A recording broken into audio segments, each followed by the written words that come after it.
നമസ്കാരം. ഇന്ന് ധനുമാസത്തിലെ തിരുവാതിര നാൾ, ശ്രീ മഹാദേവന്റെ തിരുനാൾ, ശ്രീ പാർവതി ദേവിയുടെ തിരുനോലമ്പ് ദിവസം. തിരുവാതിരയെക്കുറിച്ച് എൻ്റെ കുഞ്ഞിക്കുരുവോളമുള്ള അറിവ് നിങ്ങളുമായി ഷെയർ ചെയ്യാൻ ഞാൻ ഇന്ന് ആഗ്രഹിക്കുന്നു. നമ്മുടെ അന്യം നിന്നു പോകുന്ന ആചാരങ്ങൾ വളർത്തേണ്ടത് ഇനി വരുന്ന തലമുറയാണ്. പണ്ടെല്ലാം നമ്മൾ വൃശ്ചിക മാസത്തിലെ തിരുവാതിര നക്ഷത്രം മുതൽ ധനുമാസത്തിലെ തിരുവാതിര നക്ഷത്രം വരെ തുടിച്ചുകുളിയും മറ്റുമായി വലിയൊരു ആചാരമായി ആഘോഷിച്ചിരുന്ന ഒരു ആഘോഷം തന്നെയാണ് തിരുവാതിര. സാധാരണയായി പെൺകുട്ടികൾക്കും അതേപോലെ തന്നെ സുമംഗലികളായ സ്ത്രീകൾക്കുമാണ് തിരുവാതിര വിശേഷം ആഘോഷം പ്രധാനമായും ഉള്ളത്.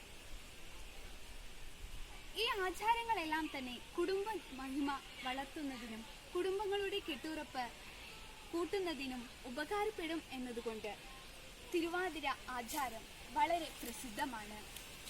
സുമംഗലികളായ സ്ത്രീകൾ അവരുടെ ഭർത്താവിന്റെ ആരോഗ്യത്തിനു വേണ്ടിയും പെൺകുട്ടികൾ അവർക്ക് നല്ലൊരു വരനെ ലഭിക്കാനായി അല്ലെങ്കിൽ അച്ഛനു വേണ്ടിയും ആചരിക്കുന്ന നോലമ്പാണ് തിരുവാതിര നോലമ്പ്.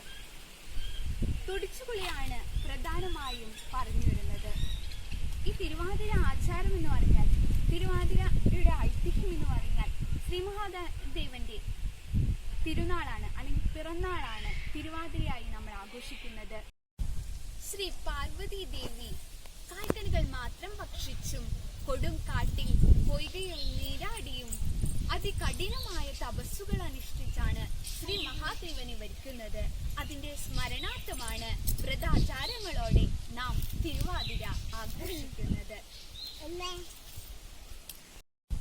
ശ്രീ പാർവതി ദേവി കായ്കനികൾ മാത്രം ഭക്ഷിച്ചും കൊടും കാട്ടിൽ പൊയ്കയിൽ നീരാടിയും അതികഠിനമായ തപസ്സുകൾ അനുഷ്ഠിച്ചാണ് ശ്രീ മഹാദേവനെ വരിക്കുന്നത്. അതിന്റെ സ്മരണാർത്ഥമാണ് വ്രതാചാരങ്ങളോടെ നാം തിരുവാതിര ആഘോഷിക്കുന്നത്.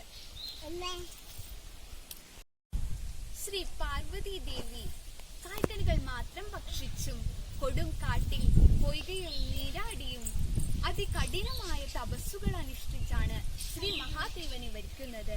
അതിന്റെ സ്മരണാർത്ഥമാണ് വ്രതാചാരങ്ങളോടെ നാം തിരുവാതിര ആഘോഷിക്കുന്നത്. ഇന്ന് അന്യം നിന്ന് പോയിക്കൊണ്ടിരിക്കുന്ന തുടിച്ചുകുളിപ്പാട്ടിന്റെ ഏതാനും വരികൾ നമുക്ക് പരിചയപ്പെടുത്തി തരുവാൻ ഇവിടെ നമുക്ക് അമ്മമ്മയുണ്ട്.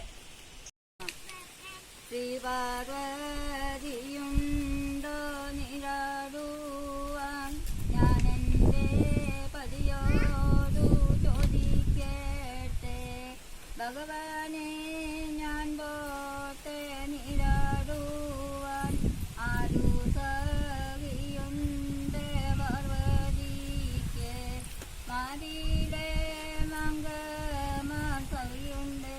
തിരുവാതിര ദിനാശംസകൾ. നന്ദി, നമസ്കാരം.